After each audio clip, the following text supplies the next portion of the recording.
देश की लोकसभा के अंदर ऑर्डिनेंस तीनों के तीनों जो हैं कृषि सेक्टर से जुड़े ऑर्डिनेंस पास हो चुके हैं और उस ऑर्डिनेंस के पास होने के बाद देश के प्रधानमंत्री नरेंद्र मोदी ने भी सभी देश के किसानों से अपील की है कि वो किसी भ्रम में ना आए, क्योंकि ये तीनों के तीनों विधेयक जो है उनके हक में है, देश के कृषि सेक्टर के हक में है। लेकिन इसके बावजूद पंजाब, हरियाणा और कई राज्यों के अंदर जो है किसान सड़कों पर हैं और लगातार आंदोलन कर रहे हैं। लेकिन पीएम मोदी की अपील के बावजूद भी आखिरकार किसान क्यों भ्रमित हो रहे हैं, कारण क्या कुछ है? इसके लिए हमारे साथ पंजाब बीजेपी के महामंत्री जीवन गुप्ता जी मौजूद हैं, उनसे बातचीत करेंगे। जीवन जी, जिस तरीके से पीएम मोदी ने कल किसानों से अपील की, उसके बावजूद भी पंजाब के अंदर अभी भी किसान जो है लगातार प्रदर्शन कर रहे हैं। कल भी हमने देखा कि किसान ने जहर निकलकर खुदकुशी करने का प्रयास किया और बाद में देर शाम को उनकी मौत भी हो गई। क्या आपको लगता है कि आम लोगों तक, किसानों तक ये बात अच्छी तरह नहीं पहुंच पाई, किसान नहीं समझ पाए कि ऑर्डिनेंस उनके पक्ष में? यही कारण है कि पीएम की अपील के बावजूद भी किसान हैं अभी भी वो भ्रम का शिकार है? देखिए, सबसे पहले तो मैं अपने पंजाब के किसान भाइयों से निवेदन करना चाहता हूं कि वो कांग्रेस और आम आदमी पार्टी जो किसानों को भ्रमित कर रही है उनसे भ्रमित ना हो। बड़ी स्पष्ट बात है, जिस कांग्रेस ने विधानसभा चुनाव से पहले ये वादा किया था कि हम सरकार बनाते ही किसानों का हर तरह का ऋण माफ़ करेंगे, आज वो कहाँ है वो वादा, और वो ऋण माफ़ नहीं कर पाए। किसानों को सुधार करने की बात करते थे, किसानों की आत्महत्याएं बंद करने की बात करते थे। इसमें ये कांग्रेस की पंजाब सरकार बिल्कुल फेल साबित हुई है। दूसरी बात रही कि कांग्रेस का दोहरा चेहरा। अब 2017 के चुनाव से पहले जहां उन्होंने ऋण माफ़ी की बात की थी, और इसके साथ साथ आप कांग्रेस का चोन मैनिफेस्टो उठा लें, उसमें उन्होंने क्लियर जो आज की डेट में ये जो अध्यादेश 3 लाए गए हैं, उन्होंने अपने चोन मैनिफेस्टो में लिखे हुए हैं कि हम ये अगर हमारी सरकार बनती है तो हम करेंगे। और उन्होंने ऐसा किया भी 2 साल पहले अगस्त 2017 में उनकी कैबिनेट ने ये पास किए हुए हैं। ये तो प्रमाणित चीज़ें हैं। तो मैं समझता हूं कि कांग्रेस आज, क्योंकि पिछले समय लंबे समय से जो कांग्रेस ने हमारी पंजाब की जनता के साथ, पंजाब के गरीब के साथ, पंजाब के किसान के साथ जो वादे किए थे, पंजाब के नौजवानों के साथ जो वादे किए थे, उनमें से आज एक भी वादा पूरा नहीं कर पाई। और इसके अलावा रेत माफिया, अनाज माफिया, शराब माफिया, और फिर पंजाब के दलित बच्चों के 63 करोड़ रुपये हजम कर जाना, उसके बाद मनरेगा का पैसा खा जाना, इन सब बातों के कारण पंजाब की सरकार बैकफुट पे थी।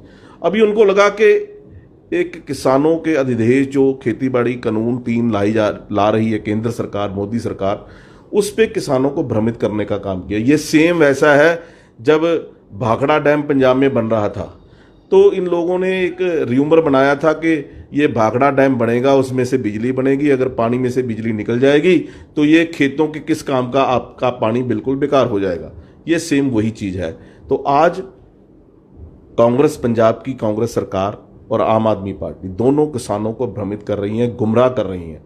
सो मैं समझता हूँ ये दोहरा चेहरा कांग्रेस का, एक तरफ तो वो ये 3 कानून जो आज लाए गए हैं उसको अपने एजेंडे में भी डाल रही है, चोन मैनिफेस्टो में भी डाल रही है, उसके बाद अपनी कैबिनेट में उसको पास भी कर रही है। और उसके अलावा हमारे देश के खेती बाड़ी मंत्री माननीय नरेंद्र सिंह तोमर जी ने अपने लोकसभा में भाषण के दौरान ये बात कही कि 2 बार पंजाब के मुख्यमंत्री को ये अध्यादेश लाने से पहले बुलाया गया और उनकी उसमें कंसेंट थी।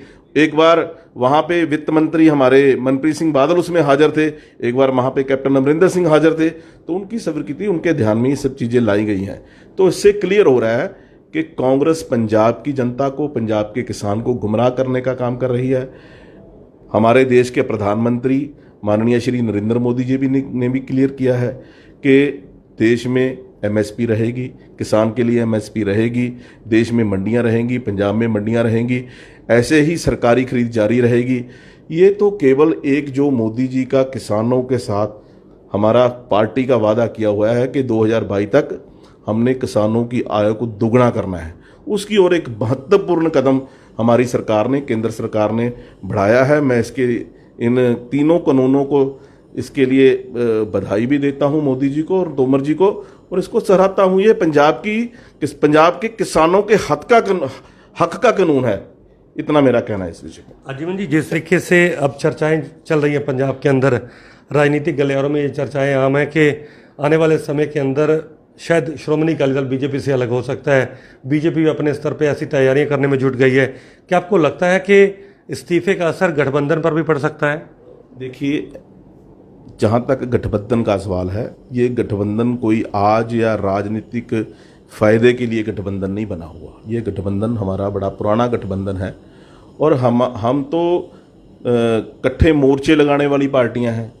हम तो लोगों की आवाज़ बनकर, पंजाब की आवाज़ बनकर, पंजाबियों की आवाज़, किसानों की आवाज़ बनकर हमने काम किए हैं। अभी मेरे को ऐसा लगता है कि अभी ये अकाली दल का अंदरूनी राजनीतिक मामला है जिस पे उन्होंने रिज़ाइन किया है हमारे बीबी हरसिमरत कौर जी ने।